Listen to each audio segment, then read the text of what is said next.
The broadcast is now starting. All attendees are in listen-only mode. Hello, everyone, and thank you for joining us today. Today we will hear from Richard Roberts, the Industry Affairs Manager at Honeywell Fire Solutions, and he will give us an introduction to mass notification and emergency communication systems. For those of you, this is a joint APA and CCFS webinar, and for those of you that don't know about the center, we're a nonprofit member-based organization governed by a board of directors from across the country. And we're nationwide. We put on training programs, campus fire forum, and we have a library of free resources that you're all welcome to take advantage of. Just go to our website. And now I'll turn it over to you, Billy. Good afternoon. My name is Billy Zadek. I'm the Standards and Codes Administrator for APA. APA has been in existence for over 100 years. And APA's purpose really is to create positive impact in educational facilities. It transforms individual facilities, professionals into higher performing managers and leaders. And it will, as you learn, APA is, we have a lot of credentialing and other programs that we do. This is our Codes and Standards Board, and this is the group that really talked about and started these webinars, and so we can do these co-produced webinars. Back to you, Kat. Thank you, Billy. This webinar today was the team that delivers webinars throughout the year for the center is the center's Codes and Standards Committee, which is chaired by our speaker, Richard Roberts, and then also the center's Professional Development Education Committee, who puts on educational events across the country and training programs. Thank you. And this slide really just shows you how to get involved in both CCFS and APA. There are committees to join. We always want to have membership, and just contact either CCFS or APA for additional information. And what to expect in the webinar. If you have a question, we're going to answer it. We're going to stop a few times through the webinar, so please just put your question in the question box.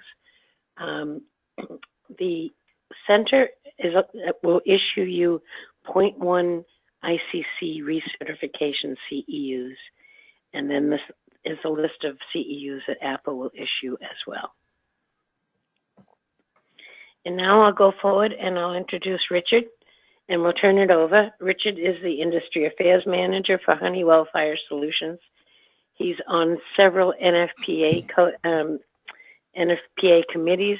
He is a director of the Center for Campus Fire Safety, as well as he participates with the Automatic Fire Alarm Association, etc. And Richard has over 30 years of experience in the industry.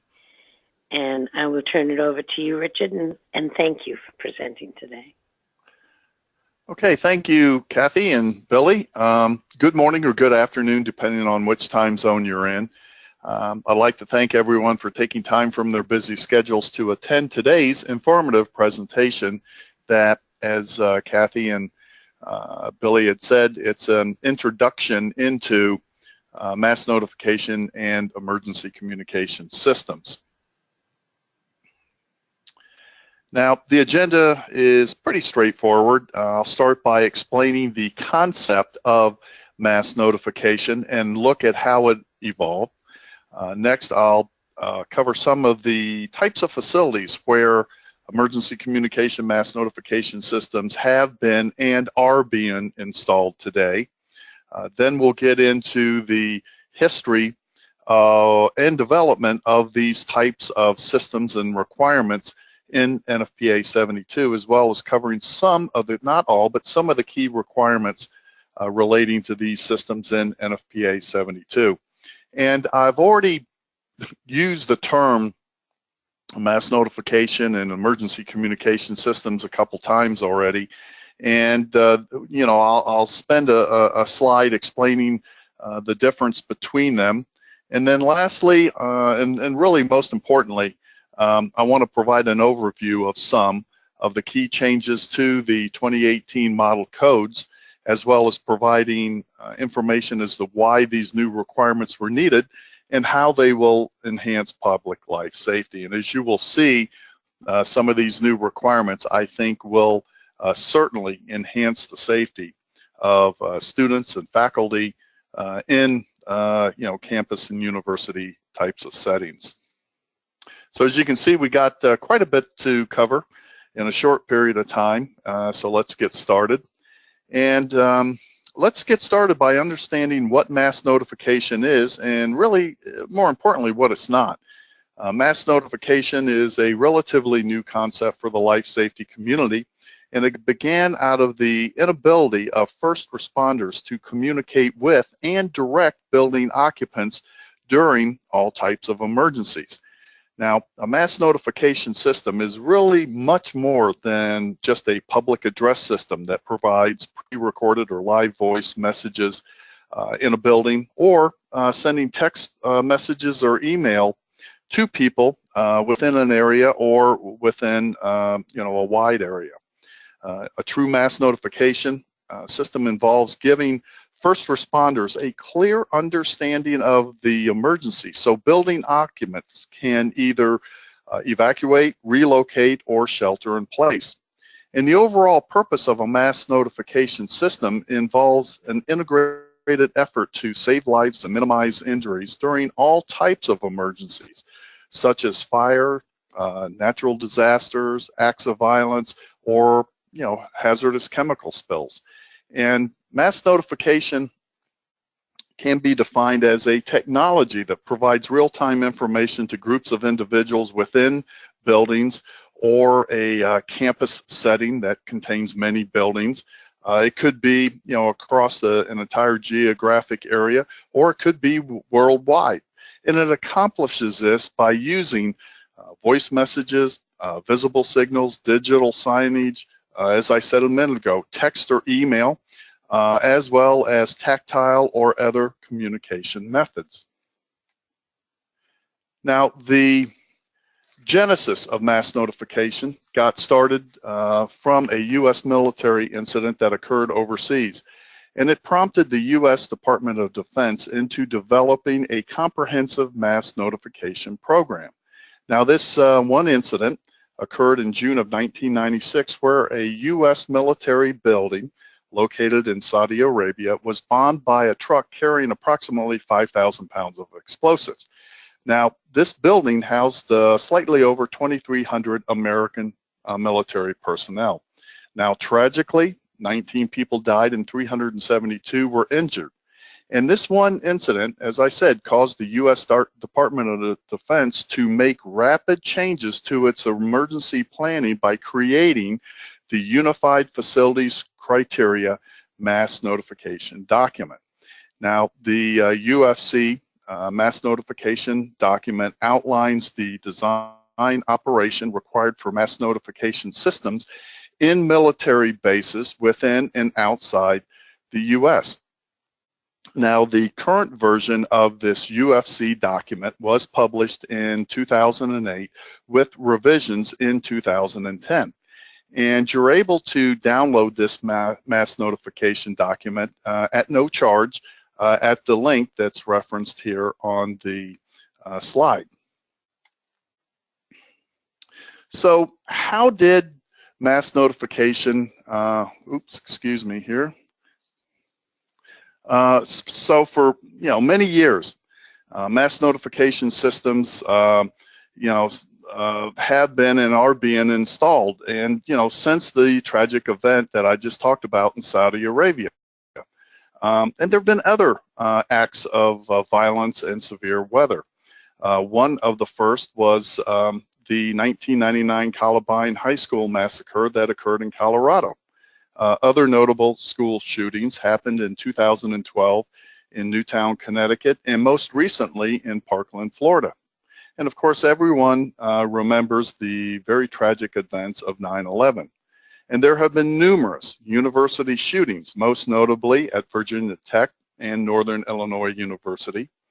And not to forget about them, public mass shootings have also been occurring much more frequently.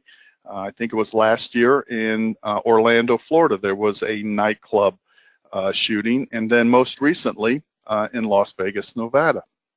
And there have been weather emergencies that could have benefited from mass notification systems, such as the Katrina hurricane that occurred in 2005 and the 2011 Joplin, Missouri tornado. So, as I said, for many years, mass notification systems were really only installed in military facilities. However, in the private sector, the demand for mass notification and emergency communication systems has been rising steadily since the attacks of September 11, 2001.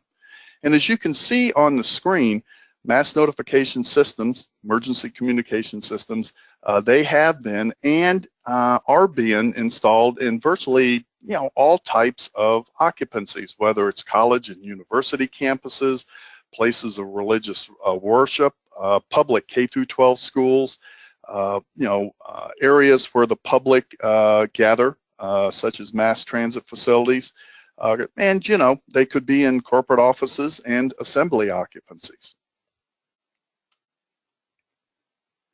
So how did mass notification get into NFPA 72? And this process started in 2003 when the Air Force petitioned the NFPA Standards Council to establish a mass notification project. Now, the Air Force wanted NFPA to spearhead this very important project for several reasons. First, a fire alarm system is a very effective platform for mass notification and emergency communication because it's a highly regulated and it's extremely reliable. The installation, testing, and maintenance requirements for fire alarm systems are very well established. Also, after many years of hands-on experience, emergency first responders are very familiar with the operation of a fire alarm system. And lastly, a fire alarm system is an excellent platform for ECS and MNS because it avoids the additional cost of installing and maintaining multiple systems. Now, even though launched by the military, these types of systems are now being driven by national consensus codes and standards. So, mass notification first appeared in the annex of the 2007 edition of NFPA 72. And it's important to remember that annex material is not part of the mandatory requirements of an NFPA document. Instead, annex material is included for informational and explanatory purposes only. So after the 2007 edition,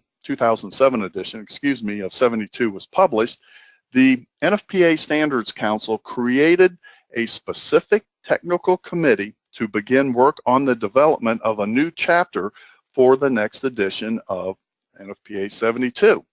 And in October of 2009, the 2010 edition of NFPA 72 was published, and it contained a new chapter, Chapter 24, titled Emergency Communication Systems.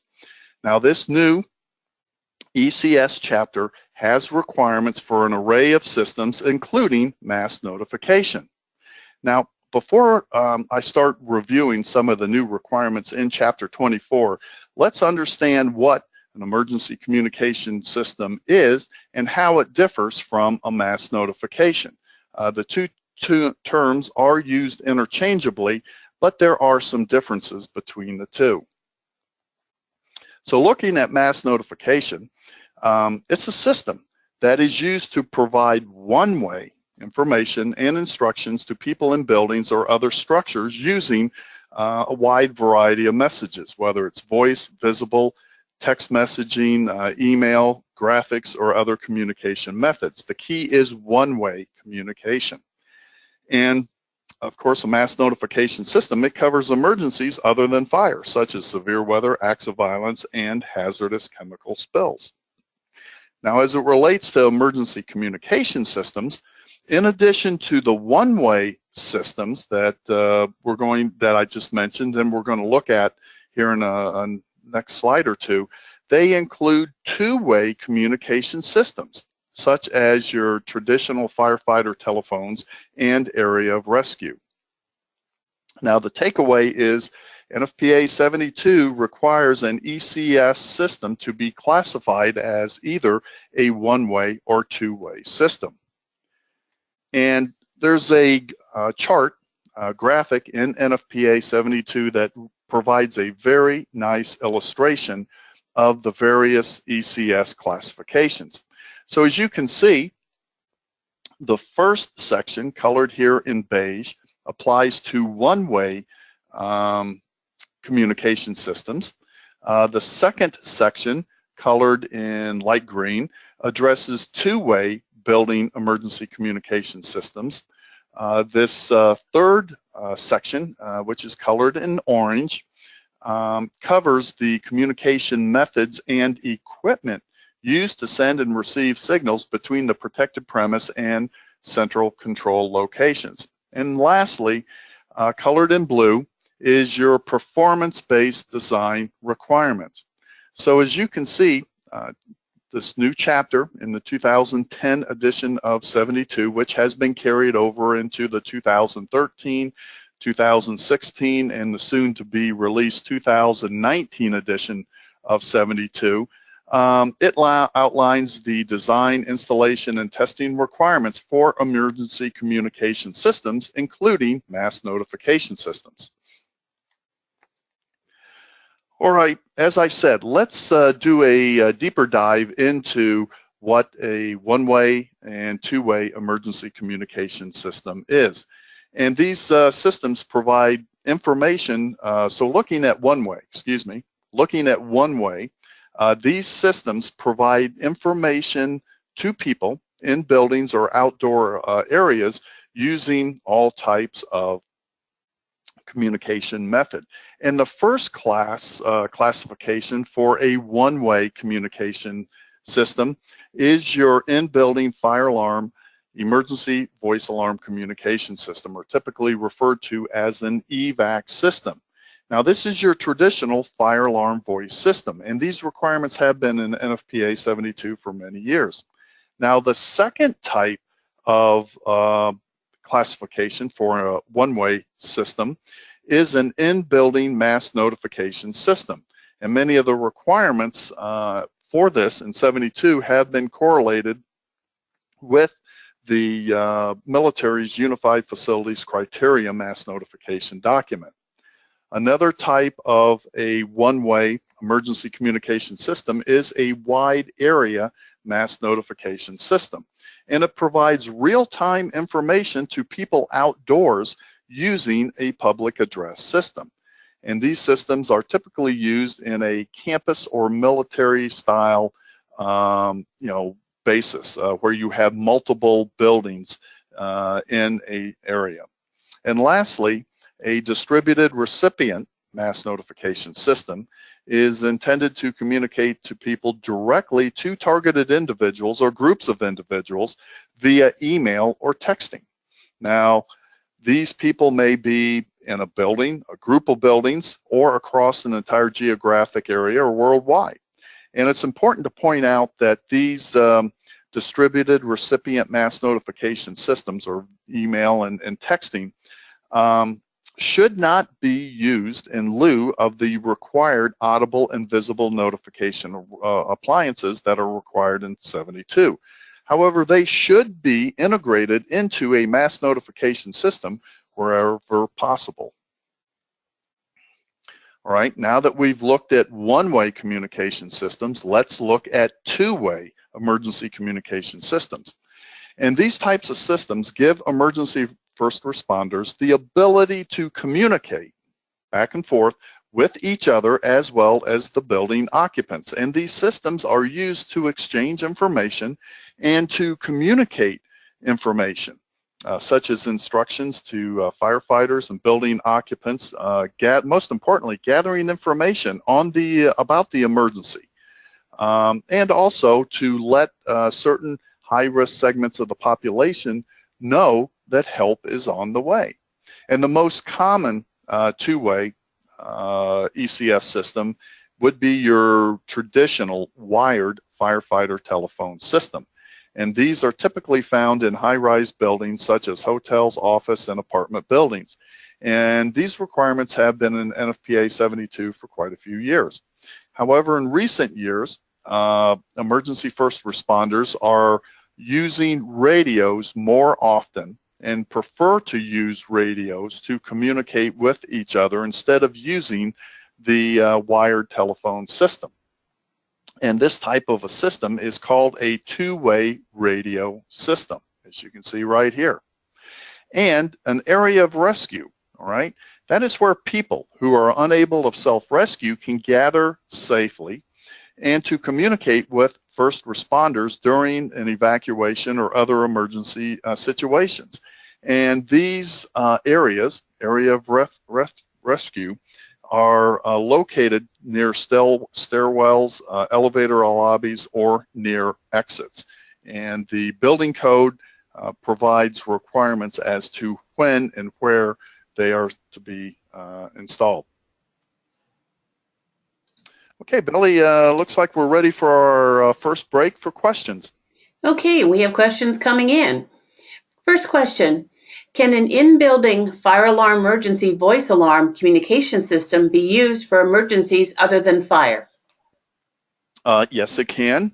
That's a very good question. You know, if you look at NFPA 72, the International Fire Code, and NFPA 101, there is sections in there that clearly permit an in-building fire alarm voice system to be used for all types of emergencies, but it can also be used for non-emergencies, such as general paging. So the short answer to the question is yes.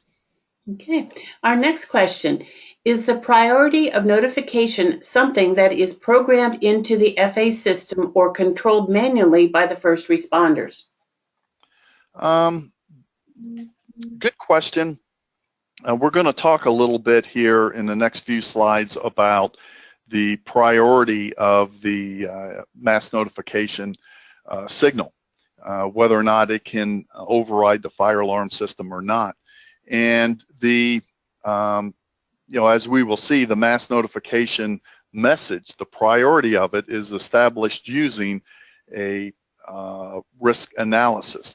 And it can be programmed into the fire alarm system to have it done automatically, or it can be controlled manually on site by emergency first responders.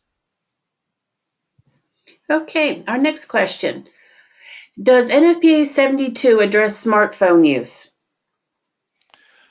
Right now, it does not. I know that the Chapter 29 Committee of NFPA 72 during this most recent cycle, and that was for the development of the 2019 edition of 72, which will be released later this year, considered that. But at present, and going forward, there are no requirements in there about smartphone usage. Okay, thank you. Our next question. Does NFPA address qualifications for authorized use of the fire alarm or mass notification system and training?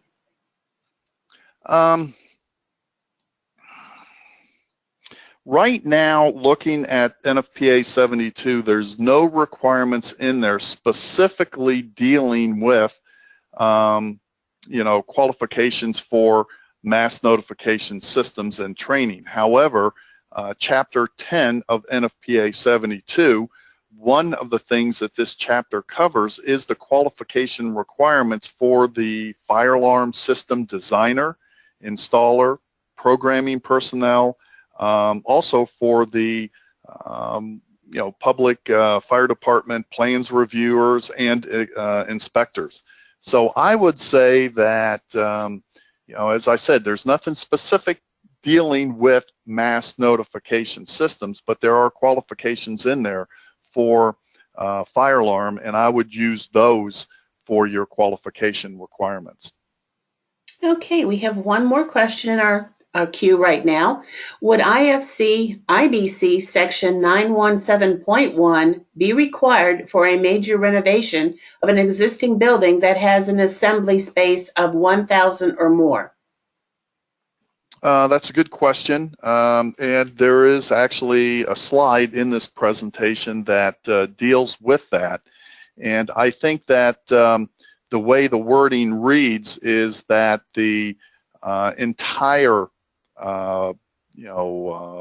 campus with all of the buildings has to have an occupant load greater than 1,000 people, because 917 specifically states a new building being built that's part of a multi-building campus having an occupant load greater than 1,000. So I would say it would be the entire campus, including all the buildings. That's all the questions we have for this session. All right, thank you, Billy. Let me get a sip of water here and get back at it. And now let's turn our attention to voice intelligibility. And as I mentioned a few slides ago, the overall purpose of a mass notification system is to save lives and minimize injuries during all types of emergencies.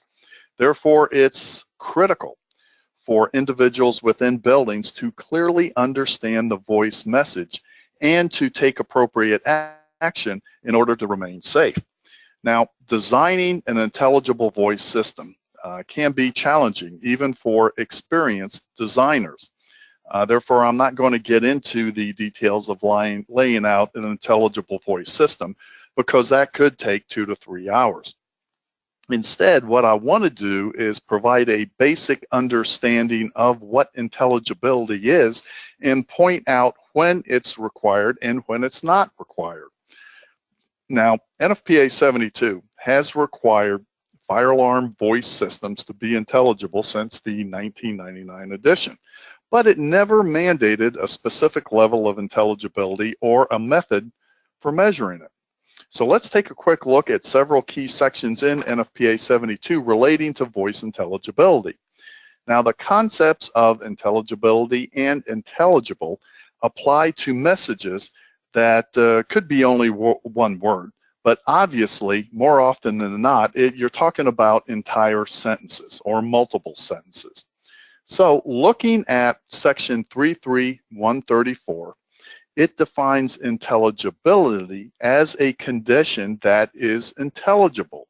And looking at the next section, 33135, can't get my mouse to move there, defines intelligible as a message that can be understood and is comprehensible and clear.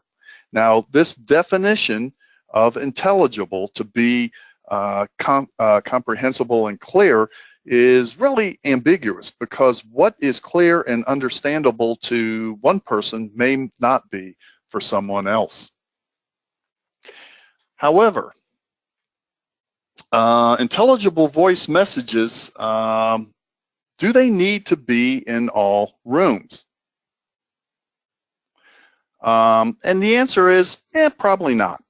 Now, NFPA 72 permits the system designer to identify areas in a building to be provided with intelligible voice messages. And it accomplishes this by dividing the building into definable spaces called acoustically distinguishable spaces, or ADS is the acronym that's used. Now, this concept of ADS came out of a research project conducted by the Fire Protection Research Foundation on how to design and measure intelligibility. So what is an acoustically distinguishable space? Well, NFPA 72 has a definition for that in section 336, and it defines an ADS as a space of a building intended to have a notification zone. And each notification zone, or ADS, is distinguished from other spaces based on different acoustical and environmental conditions. Now, looking at Chapter 18, and this chapter covers all notification appliances that are connected to a protected premise fire alarm control unit. And this is where you really get into the nuts and bolts about when voice intelligibility is required. Now, when I say all notification appliances, I'm talking about horns, strobes, yes, speakers, as well as chimes, or it could even be bells. So it's all notification appliances. However, there are several sections in there that really deal specifically with voice systems or speakers. And specifically looking at 18.4.10, it specifies that voice communication systems shall only reproduce messages with voice intelligibility in acoustically distinguishable spaces, and this is the stress point here, where the system designers require voice intelligibility. Now, looking at the next two sections here, they require system designers to determine and to document which spaces, if any, will be required to have intelligible voice communication messages. So let's turn our attention to Chapter 24. And as I said, this is a new chapter, and it deals specifically with the requirements for the installation and performance of emergency communication systems. And looking at Section 24.3.1.1, it requires these ECS systems to be capable of reproducing pre-recorded or live voice messages with voice intelligibility in accordance with Chapter 18. And the key word here in this section is capable. It's really not mandating that the voice system provide intelligible voice messages throughout all areas of the building. Rather, it's saying it must be capable, and it refers back to Chapter 18. So, and of course, Chapter 18 gives the system designer the latitude to identify which spaces in a building is required to have voice intelligibility and which areas are not. So now looking at this next section, for the first time, Section 24.3.1.2 of the 2016 edition of NFPA 72 permits non-fire alarm listed speakers to be installed in acoustically challenging spaces. And of course, we all know that NFPA 72 states that all appliances, devices used for fire alarm, mass notification, emergency communication systems must be listed for its intended purpose. So why are we having this new requirement that permits the use of non-listed speakers? Well, this change was needed because providing intelligible voice messages in areas or spaces that have considerable distortion and reverberation, can be extremely challenging. So what do I mean by an acoustically challenging space? Well, one example is atriums, either 1, 2, 3 multiple-story atriums with a lot of hard surfaces like marble walls and floors. And the problem is speakers that are listed for fire alarm application that are installed in these acoustically challenging spaces may be unable to meet the intelligibility requirement that's in NFPA 72. So it permits these non-listed fire alarm speakers to be used. Now, a question I often get is, okay, so what do I use? Well, a common type of speaker for these acoustically challenging spaces is a speaker, and it's called a line array speaker. And the photo of it is here on the slide. And this is really a speaker system that's made up of a series of identical speakers that are mounted in line and fed in phase. Now, I will say that if you're wanting to, or you need intelligibility in these challenging spaces, you really need to get a professional sound contractor to design that, because it's quite challenging. So the takeaway is Non-fire alarm listed speakers are only, and I stress only, permitted in acoustically challenging spaces and not throughout the entire building. All right, we've kind of touched on this already with a question from the audience, and it has to deal with voice messaging priority. And this is an area of considerable confusion and misinformation. And it deals with whether a mass notification system is permitted to override a fire alarm system. Now, the risk analysis, as we will see going through the next several slides, is the central point that determines the priority of the mass notification voice message. And this risk analysis is used to develop the emergency response plan. Now, the risk analysis will identify what emergency situations, if any, will take priority over the fire alarm evacuation signal. Now, a perfect example that I like to use is if a fire alarm pole station was activated. And it could be an active shooter trying to get people to leave the building and walk out into the outdoor space, which is really an exterior threat. Now, in this type of a case, a mass notification message is required to override the fire alarm signal to redirect the occupants to stay in the building. So let me walk you through the applicable sections in NFPA 72 that deal with this. And the first one is 24.5.13.1. And it states that the mass notification priority levels shall be determined by the emergency response plan. And as I said, the risk analysis is used to develop the emergency response plan. The next section right here, 24.5.13.2, permits the mass notification message to override the fire alarm signal if the findings of the emergency response plan determines that it's permissible. And lastly, this last section here states that the priority of all other messages shall be determined by what? The emergency response plan. So the takeaway from this slide is that a mass notification system is only, and I stress only, permitted to override the fire alarm signal when the risk analysis and the emergency response plan permit it. All right, looks like we're ready. Hopefully we have some more questions. We do have more questions. Our next question is, does the AHJ have authority over the emergency response plan? Good question. If you look at NFPA 72, it's kind of silent on the issue. There is a section in there, I believe it's 24.14.2, that applies to performance-based mass notification system. And it requires the risk analysis to be approved by the AHJ.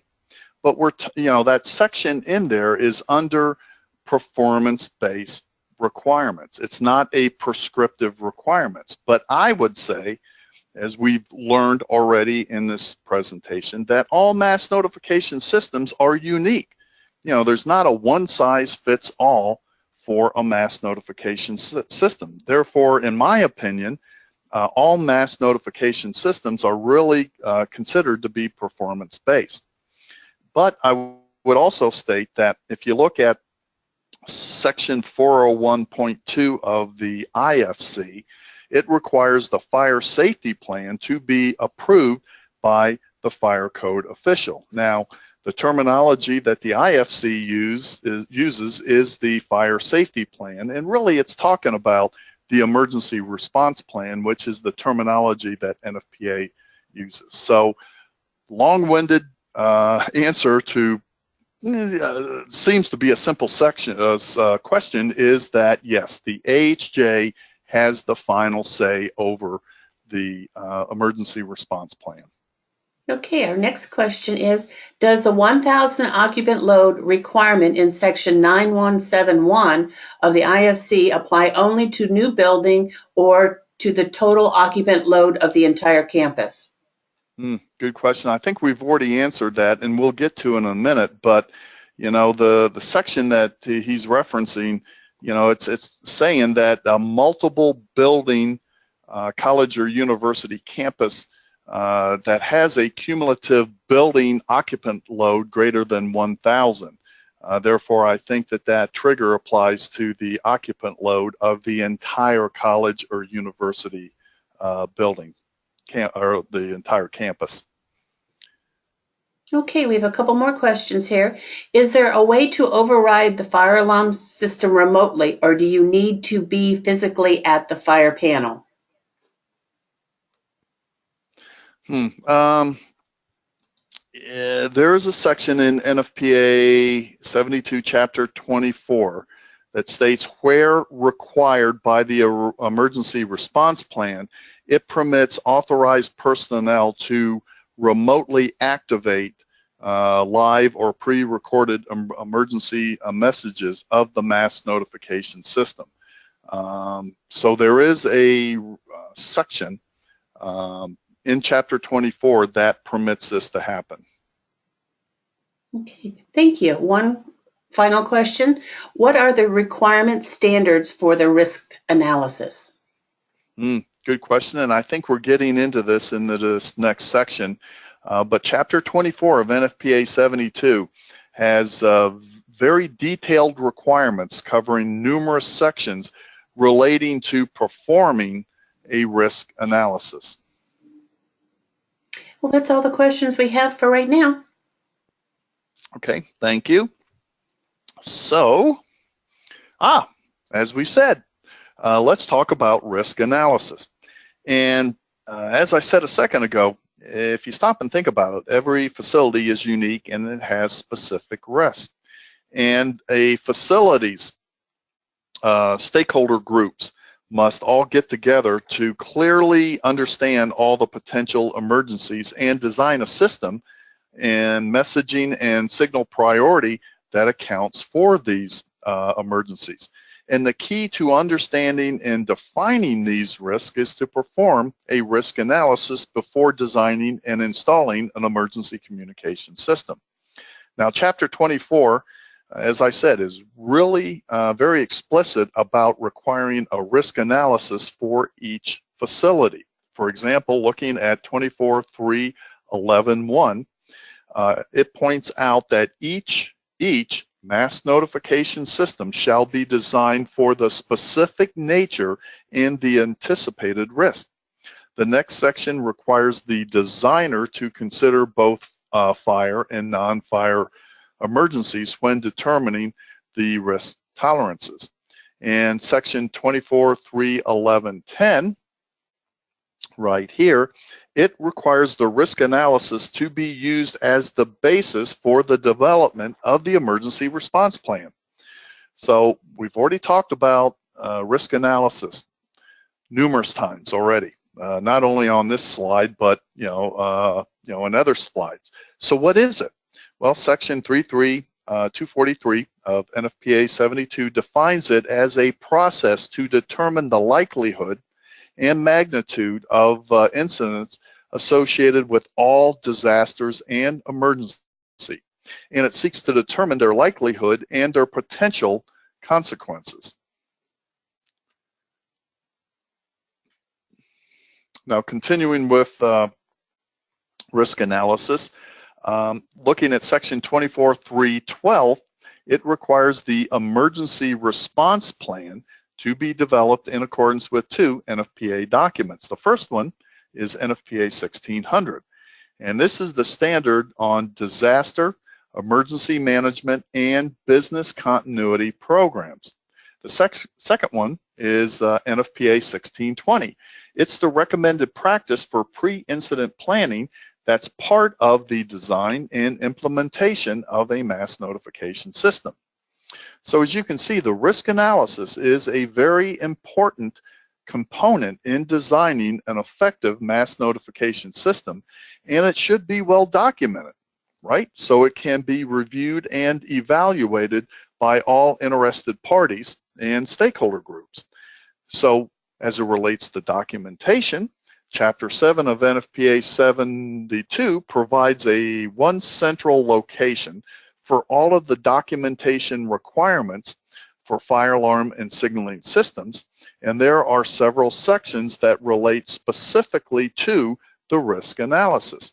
Now, looking at section 7361, it requires the findings of the risk analysis to be documented.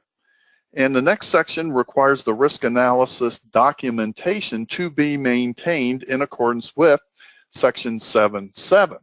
And of course, section 7.7, that provides the requirements for the record retention and maintenance for all fire alarm and signaling system documentation.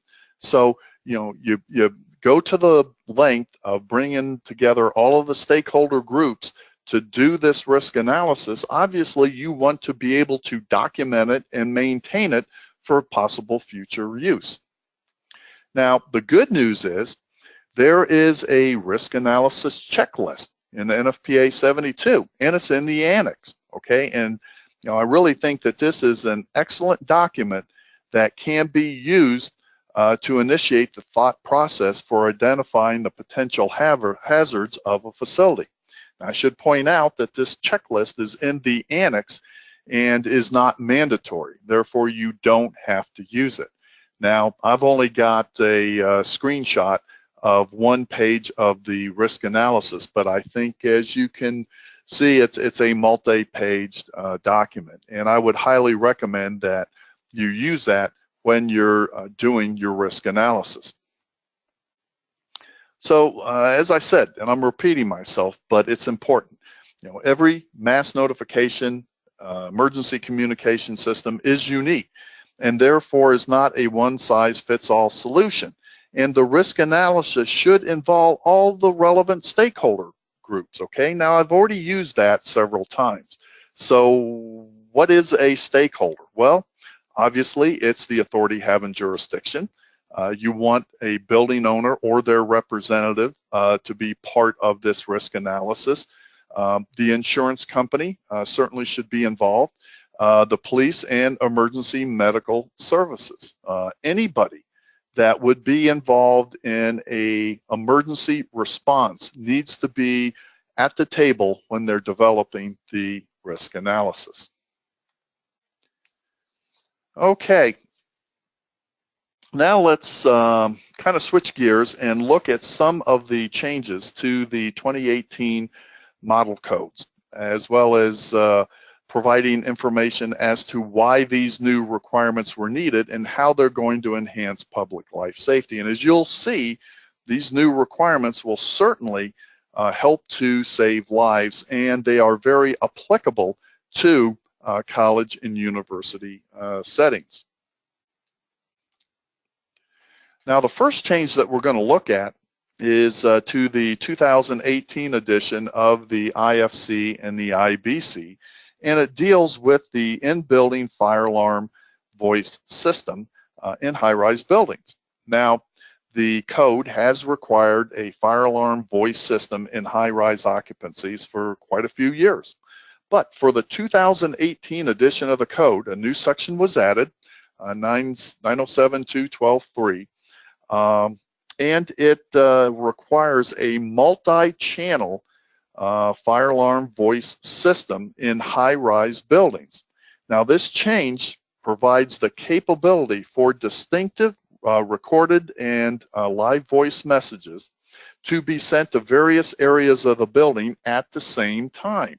So you don't have just one message going to the entire building. And by having these distinctive recorded or live voice messages going to various parts of the building, this should help expedite occupant evacuation. And of course, we got a question about this earlier. One of the benefits of a fire alarm voice system is that it can be used for all types of emergencies and not only fire. Okay, let's look at a change here, and it's intended to protect students and faculty in colleges and universities during all types of emergencies. Now, this change, and I stress may, lead to more mass notification or emergency communication systems being installed. And the proposal for this change was initiated and submitted by the Center for Campus Fire Safety after feedback from its membership saying they wanted direction in the model codes relating to mass notification for higher education occupancies. And that's because in the past, the codes provided no real direction as to when and what type of a mass notification system is to be installed. Yes, Chapter 24 of NFPA 72 specifies how, and I use the word how, to install these systems, but it does not mandate their installation. So for the 2018 code, a new building that's part of a multi-building college or university campus, it's required to conduct a risk analysis in accordance with Chapter or NFPA 72. Now, the risk analysis is only required for a new building when the total occupant load of the campus is greater than 1,000 people. Now, if this completed risk analysis that you do in accordance with NFPA 72 indicates that a mass notification or emergency communication system is warranted for that occupancy, then a mass notification emergency communication system shall be provided in accordance with the findings of the risk analysis. And it's important to stress that this change does not automatically require these systems to be installed in every educational occupancy. Rather, it's only required when a risk analysis determines that it's needed. Okay, Billy, I'll turn it over to you. Okay, thank you. We had a few more questions come in. Please explain what a STI and a CIS scale is. If you look at NFPA 72, okay, it says that it shall be intelligible. But how do you know it's intelligible? And NFPA 72 provides two methods for determining if a voice message is intelligible. And the first is what they call a subject-based method, which is basically one or several people determining if they understand the message. Another way is a quantitative method, and it uses a meter to determine if the voice message is intelligible. And there are two methods for determining when you're using this meter to determine intelligibility. And the instruments-based method for predicting speech intelligibility, they use two types of scores. The first one is the Speech Transmission Index, STI. And the second one is the Common Intelligibility Scale, or CIS. Now, Annex D in NFPA 72 has very detailed explanation of what an STI and CIS scores are. So I would refer everybody to, again, purchase a copy of NFPA 72 that's applicable and enforced in your jurisdiction, and look into Annex D for more information about the STI and CIS scale.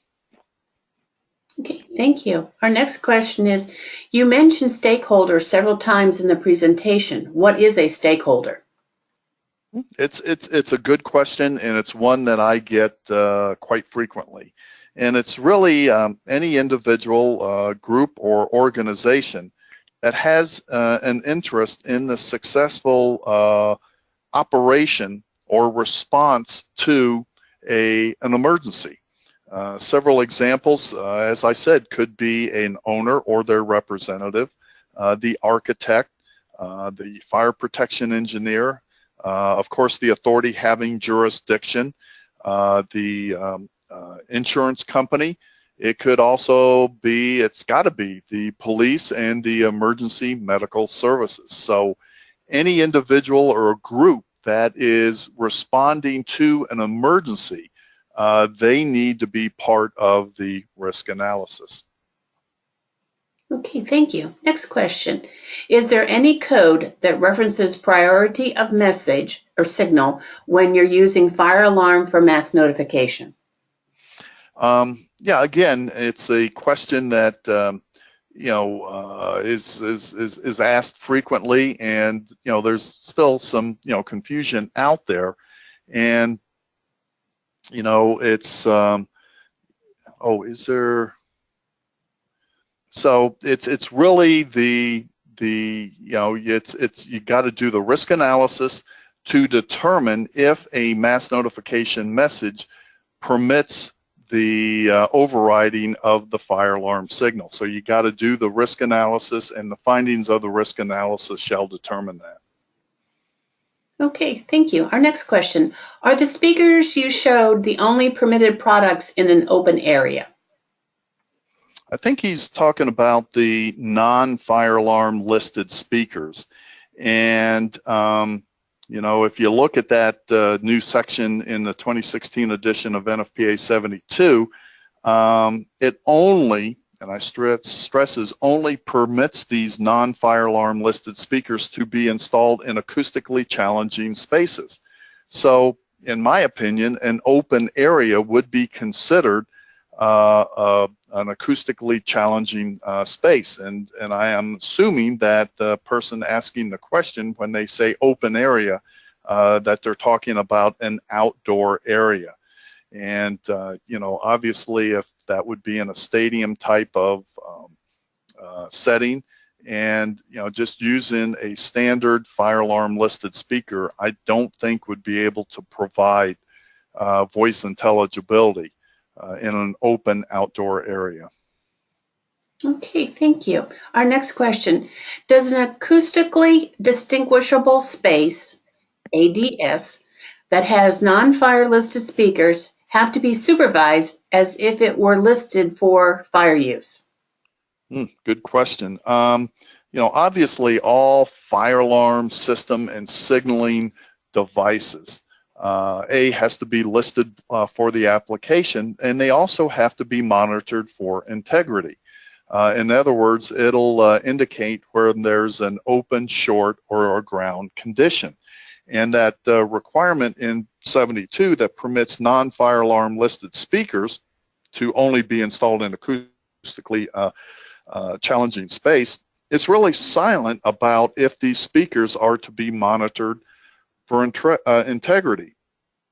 And a failure of a non-fire alarm listed speaker should not disrupt the operation of a listed fire alarm speaker or the operation of the fire alarm or mass notification system. Therefore, I'd really recommend that this speaker, line array speaker that's not listed for fire alarm use, that it be on a dedicated circuit, and more often it should also be on a dedicated amplifier. Therefore, if there is a ground or short, you're not going to impact the operation of other listed fire alarm speakers or the fire alarm mass notification system. Okay, we have time for one more question. Does NFPA 72 permit an MNS control unit to be interfaced with a fire alarm control unit? Short answer is yes. However, the mass notification emergency communication system must have a fire alarm control interface, and this interface must be listed, and that is to prevent other systems from interfering with or controlling the fire alarm system. Okay, thank you. Well, that's the last of our questions. I'd like to thank everybody for attending our webinar today, and thank you so much for Richard for a very informative webinar. Kathy, thank you to CCFS for its part in all of this. Any final words? Thank you too, Billy, and thank you, Richard. It was a great presentation. And thank you, everyone, for attending, too. Again, thank you very much. Have a great afternoon, and we'll hopefully see you at our next webinar. Goodbye now. Bye-bye. Bye now. Have a good day.